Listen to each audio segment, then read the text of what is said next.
El alquimista de Howard Phillips Lovecraft. En lo alto, coronando la cima de un montículo cubierta de hierba, cuyos lados están cubiertos por los árboles nudosos de la selva virgen, se encuentra el antiguo castillo de mis antepasados. Durante siglos, sus elevadas almenas han fruncido el ceño hacia abajo sobre el campo salvaje y agreste, que actúa como un hogar y fortaleza para la casa vecina, cuya línea sanguínea es más antigua incluso que los muros cubiertos de musgo del castillo.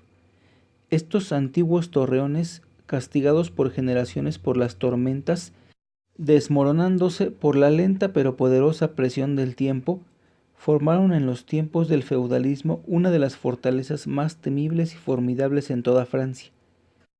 Desde sus parapetos matacanes y almenas, muchos barones, condes e incluso los reyes han sido desafiados sin que nunca resonara en sus espaciosos salones el paso del invasor. Pero todo ha cambiado desde aquellos gloriosos años. Una pobreza rayana en la indigencia, unida a la altanería que impide aliviarle mediante el ejercicio del comercio, ha negado a los vástagos del linaje la oportunidad de mantener sus posesiones en su primitivo esplendor, y las derruidas piedras de los muros, la maleza que invade los patios, el foso seco y polvoriento, así como las baldosas sueltas, las tablazones comidas de gusanos y los deslucidos tapices del interior, todo narra un melancólico cuento de pérdida de grandezas.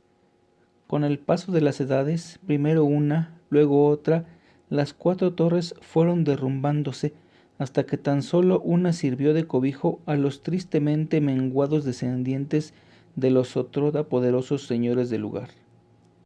Fue en una de las vastas y lóbregas estancias de esa torre que aún seguía en pie donde yo, Antoine, el último de los desdichados y maldecidos condes de C, vine al mundo hace 19 años.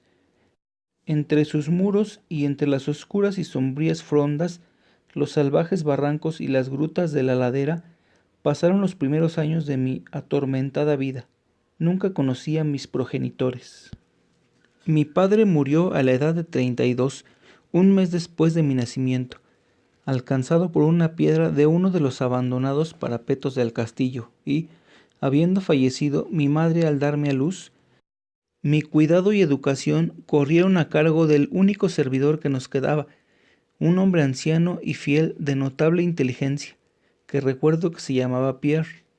Yo no era más que un chiquillo, y la carencia de compañía que eso acarreaba se veía aumentada por el extraño cuidado que mi añoso guardián se tomaba para privarme del trato de los muchachos campesinos, aquellos cuyas moradas se desperdigaban por los llanos circundantes en la base de la colina. Por entonces Pierre me había dicho que tal restricción era debido a que mi nacimiento noble me colocaba por encima del trato con aquellos plebeyos compañeros.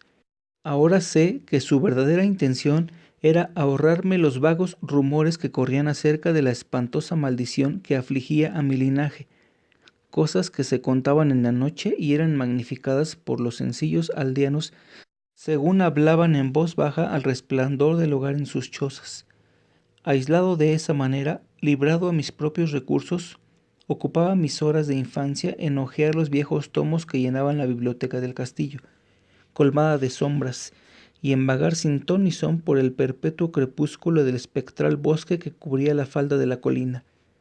Fue quizás merced a tales contornos el que mi mente adquiriera pronto tintes de melancolía. Esos estudios y temas que tocaban lo oscuro y lo oculto de la naturaleza eran los que más llamaban mi atención. Poco fue lo que me permitieron saber de mi ascendencia, y lo poco que supe se sumía en hondas depresiones.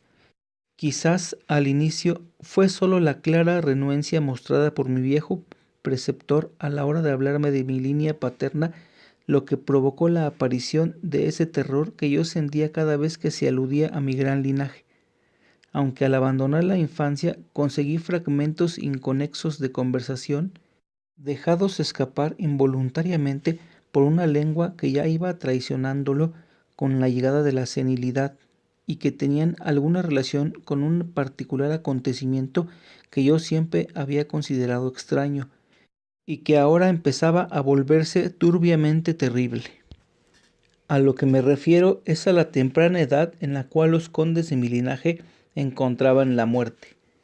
Aunque hasta ese momento había considerado una cualidad familiar que los hombres fueran de corta vida, más tarde reflexioné en profundidad sobre esas muertes prematuras y comencé a relacionarlas con los desvaríos del anciano, que a menudo mencionaba una maldición que durante siglos había impedido que las vidas de los portadores del título sobrepasasen la barrera de los 32 años. En mi 22º cumpleaños, el añoso Prieg me entregó un documento familiar que, según decía, había pasado de padre e hijo durante muchas generaciones y había sido continuado por cada poseedor. Su contenido era de lo más inquietante. Una lectura pormenorizada confirmó la gran verdad de mis temores. En ese tiempo mi creencia en lo sobrenatural era firme y arraigada. De lo contrario, hubiera hecho a un lado con desprecio el increíble relato que tenía ante los ojos. El papel me hizo retroceder a los tiempos del siglo XIII, cuando el viejo castillo en el que me hallaba era una fortaleza temida e inexpugnable. En él se hablaba de cierto anciano que una vez vivió en nuestras posesiones, alguien de no pocos talentos, aunque su rango apenas rebasaba el de campesino. Era de nombre Michel, de usual sobrenombre Mauvais, el malhadado, debido a su siniestra reputación. A pesar de su clase, había estudiado, buscando cosas tales como la piedra filosofal y el elixir de la eterna juventud, y tenía fama de ducho en los terribles arcanos de la magia negra y la alquimia. Michel Mauvais tenía un hijo llamado Charles, un mozo tan avesado como él mismo en las artes ocultas, habiendo sido por ello apodado Le Sorcier, el brujo. Ambos, evitados por las gentes de bien, eran sospechosos de las prácticas más odiosas. El viejo Michel era acusado de haber quemado viva a su esposa, a modo de sacrificio al diablo, y, en lo tocante a las incontables desapariciones de hijos pequeños de campesinos, se tendía a señalar su puerta, pero, a través de las oscuras naturalezas del padre e hijo brillaba un rayo de humanidad y redención. El malvado viejo quería a su retoño con fiera intensidad, mientras que el mozo sentía por su padre una devoción más que filial. Una noche el castillo de la colina se encontró sumido en la más tremenda de las confusiones por la desaparición del joven Godfrey, hijo del conde Henry. Un grupo de búsqueda, encabezado por el frenético padre, invadió la choza de los brujos, hallando al viejo Michel Mauvais mientras trasteaba en un inmenso caldero que bullía violentamente. Sin más demora, llevado de furia y desesperación desembocadas, el conde puso sus manos sobre el anciano mago, y, al aflojar su abrazo mortal, la víctima ya había expirado.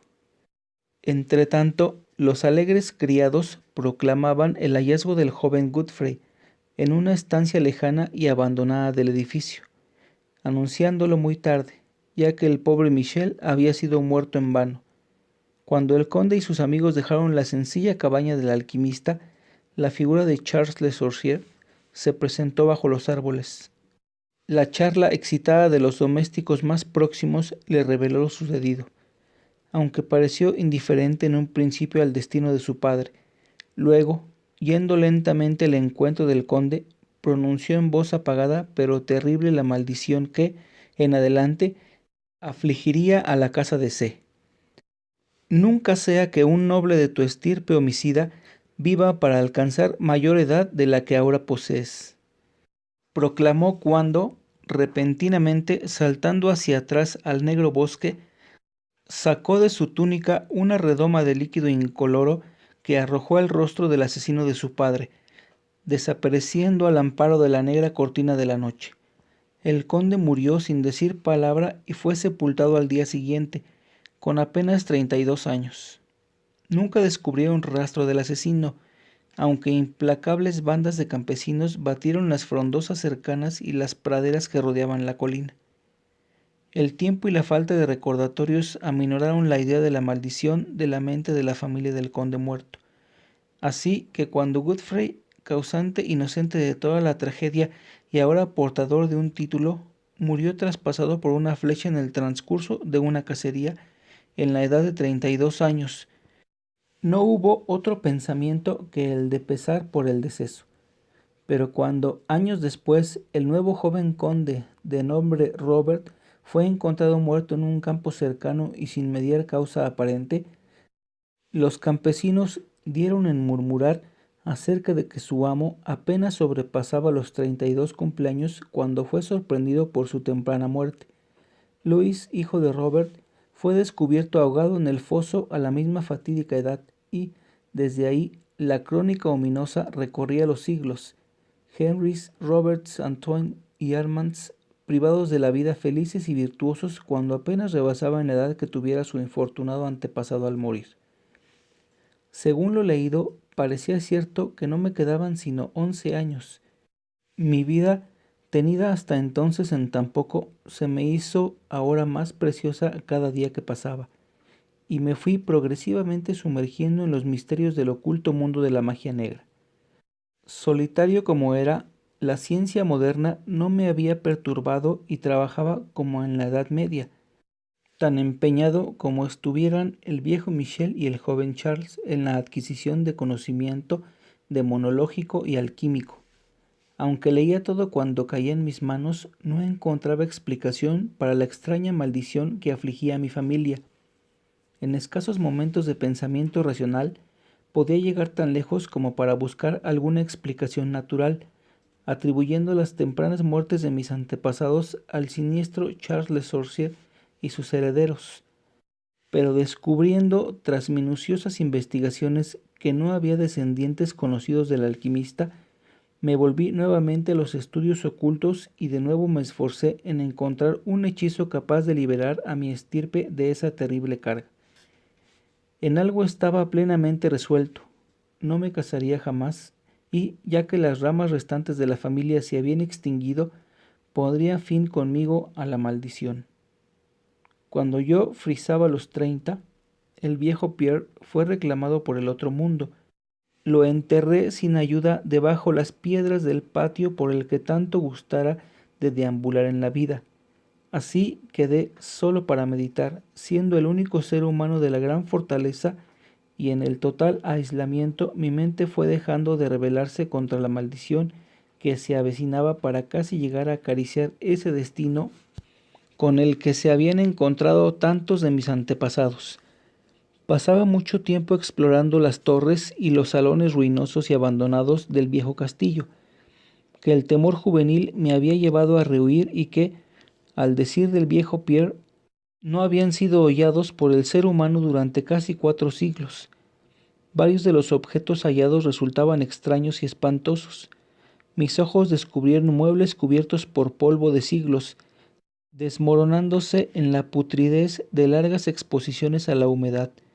Telarañas en una profusión nunca antes vista brotaban por doquier, e inmensos murciélagos agitaban sus alas huesudas e inmensas por todos lados en las, por otra parte, vacías tinieblas. Guardaba el cálculo más cuidadoso de mi edad exacta, aun de los días y horas, ya que cada oscilación del péndulo del gran reloj de la biblioteca desgranaba una pizca más de mi condenada existencia. Al final estuve cerca del momento tanto tiempo contemplado con apreciación. Dado que la mayoría de mis antepasados fueron abatidos poco después de llegar a la edad exacta que tenía el conde Henry al morir, yo aguardaba en cualquier instante la llegada de una muerte desconocida. ¿En qué extraña forma me alcanzaría la maldición? Eso no sabía decirlo, pero estaba decidido a que, al menos, no me encontrara atemorizado o pasivo.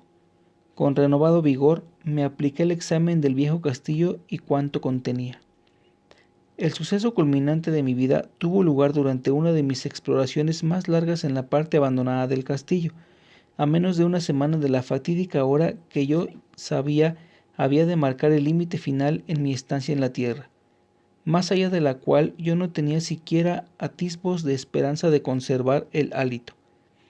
Había empleado la mejor parte de la mañana yendo arriba y abajo por las escaleras medio en ruinas, en uno de los más castigados de los antiguos torreones. En el transcurso de la tarde me dediqué a los niveles inferiores, bajando a lo que parecía ser un calabozo medieval o quizás un polvorín subterráneo más bajo.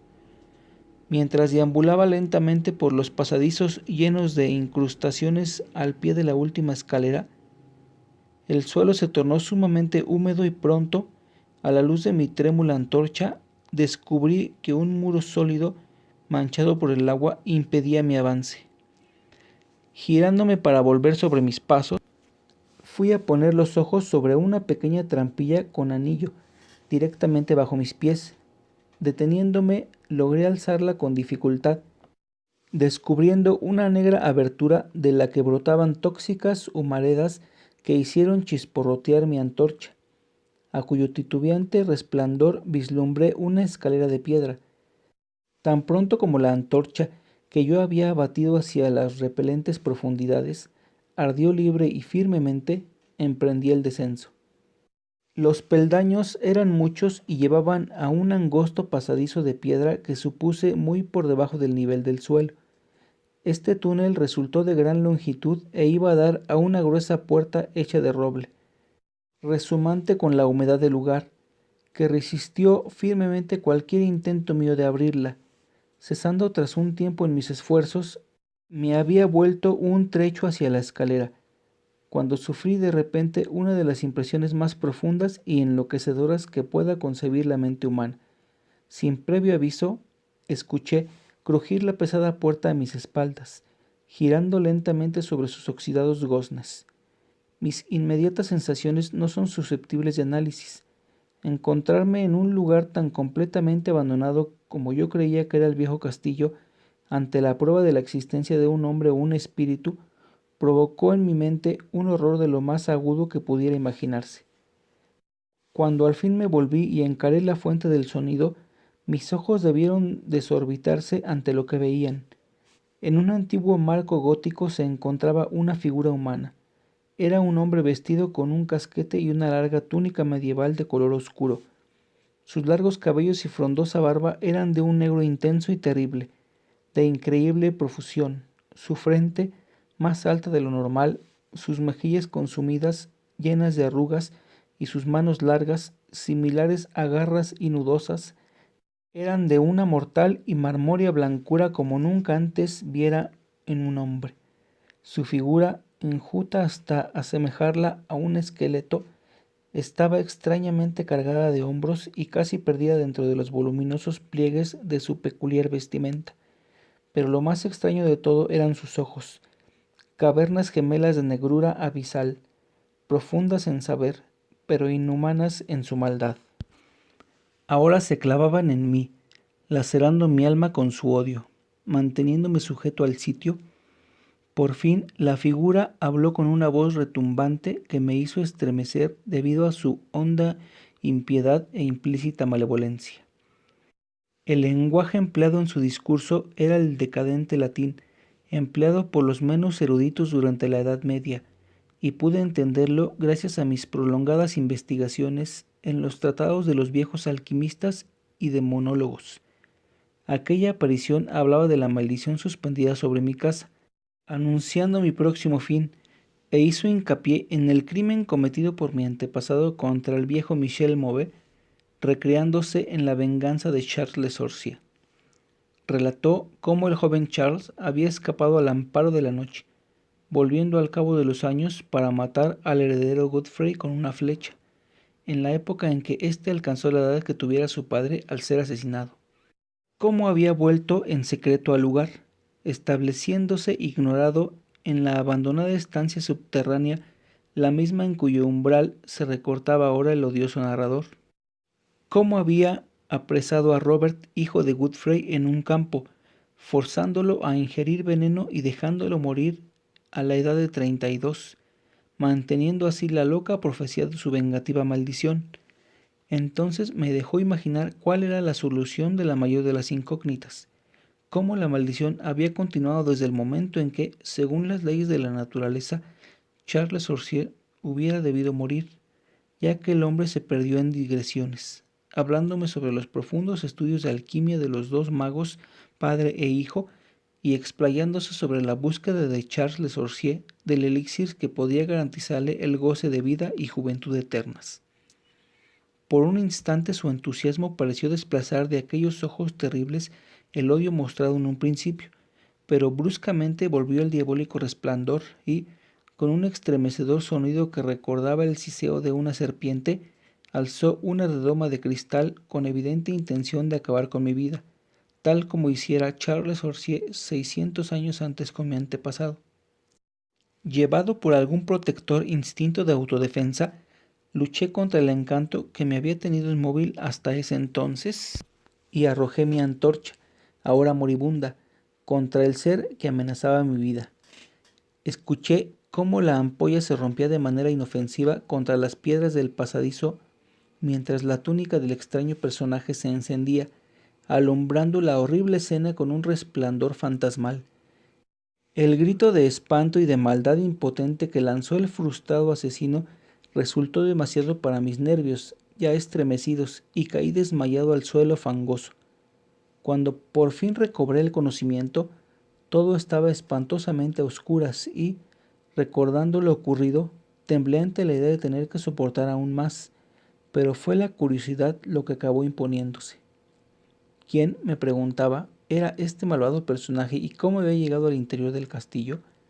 ¿Por qué podía querer vengar la muerte del pobre Michel Mauvais y cómo se había transmitido la maldición durante el gran número de siglos pasados desde la época de Charles Le Sorcier? El peso del espanto, sufrido durante años, desapareció de mis hombros, ya que aquel a quien había abatido era lo que hacía peligrosa la maldición, y, viéndome ahora libre, ardía en deseos de saber más del ser siniestro que había perseguido durante siglos a mi linaje, y que había convertido mi propia juventud en una interminable pesadilla. Dispuesto a seguir explorando, me tanteé los bolsillos en busca del eslabón y pedernal y encendí la antorcha de repuesto. Enseguida la luz renació, reveló el cuerpo retorcido y achicharrado del misterioso extraño. Esos ojos espantosos estaban ahora cerrados. Desasosegado por la visión, me giré y pasé a la estancia que había al otro lado de la puerta gótica. Ahí encontré lo que parecía ser el laboratorio de un alquimista. En una esquina se encontraba una inmensa pila de reluciente metal amarillo que centelleaba de forma portentosa a la luz de la antorcha. Debía de tratarse de oro, pero no me detuve a cerciorarme, ya que estaba afectado de forma extraña por la experiencia sufrida. Al fondo de la estancia había una abertura que conducía a uno de los muchos barrancos abiertos en la oscura ladera boscosa. Lleno de asombro, aunque sabedor ahora de cómo había logrado ese hombre llegar al castillo, me volví. Busqué cómo pasar con el rostro vuelto junto a los restos de aquel extraño, pero, al acercarme, creí oírle exhalar débiles sonidos, como si la vida no hubiera escapado por completo de él. Horrorizado, me incliné para examinar la figura acurrucada y abrazada del suelo. Entonces esos horribles ojos, más oscuros que la cara quemada donde se albergaban, se abrieron para mostrar una expresión imposible de identificar. Los labios agrietados intentaron articular palabras que yo no acababa de entender. Una vez capté el nombre de Charles Le Sorcier y en otra ocasión pensé que las palabras años y maldición brotaban de esa boca retorcida. A pesar de todo, no fui capaz de encontrar un significado a su habla entrecortada. Ante mi evidente ignorancia, los ojos como pozos relampaguearon una vez más malévolamente en mi contra, hasta el punto de que, inerme como veía a mi enemigo, me sentí estremecer al observarlo. Súbitamente, aquel miserable, animado por un último rescoldo de energía, alzó su espantosa cabeza del suelo húmedo y hundido.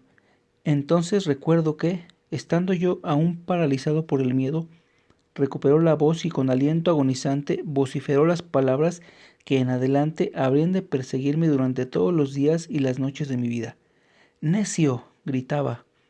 «¿No puedes adivinar mi secreto? ¿No tienes bastante cerebro como para reconocer la voluntad de que durante 6 largos siglos ha perpetuado la espantosa maldición sobre los tuyos?